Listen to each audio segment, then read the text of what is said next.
It's the time of year when many businesses, retail, hospitality, healthcare, travel, all start believing a pretty dangerous myth. If customers aren't complaining, they must be happy. Let me share something pretty important. Silence isn't satisfaction. Silence is exhaustion, especially during the holiday rush. People have less time, more stress, and almost zero emotional bandwidth to stop and tell you what's wrong. It's not that they're pulling you aside to give feedback. They're just trying to get through their day. And that means the absence of complaints might actually be a warning sign. Here's what the research tells us. For decades, studies have shown that the majority of unhappy customers never complain. They don't write emails. They don't fill out surveys. They don't wait in line to speak to a manager. They simply disappear. They leave quietly and permanently, and they take their loyalty with them.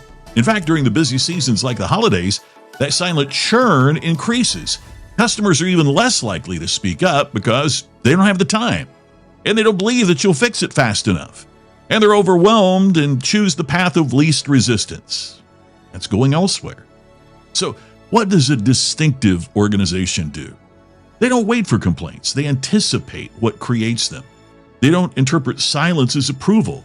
They interpret silence as an opportunity to check in. And during the holidays, when emotions run high and patience run low, proactive listening becomes a competitive advantage.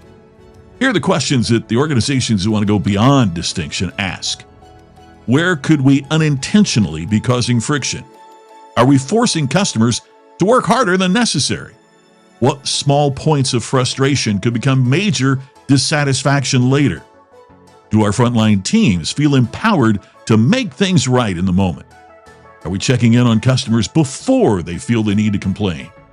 Because leaders who wait for feedback are already behind. Leaders who seek out feedback stay ahead. And here's the bigger picture. In my forthcoming book, Beyond Distinction, I talk about proactive customer evolution, the idea that customers' needs and expectations are shifting faster than most organizations realize. But during the holidays, those shifts are amplified. People want speed, clarity, warmth, and relief from complexity. If you can provide that, you're unforgettable.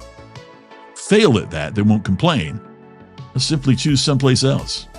Here's the final thought. Silence during the holidays isn't the sound of happy customers. It's often the sound of customers who are too busy to tell you they're unhappy, too overwhelmed to give you a second chance.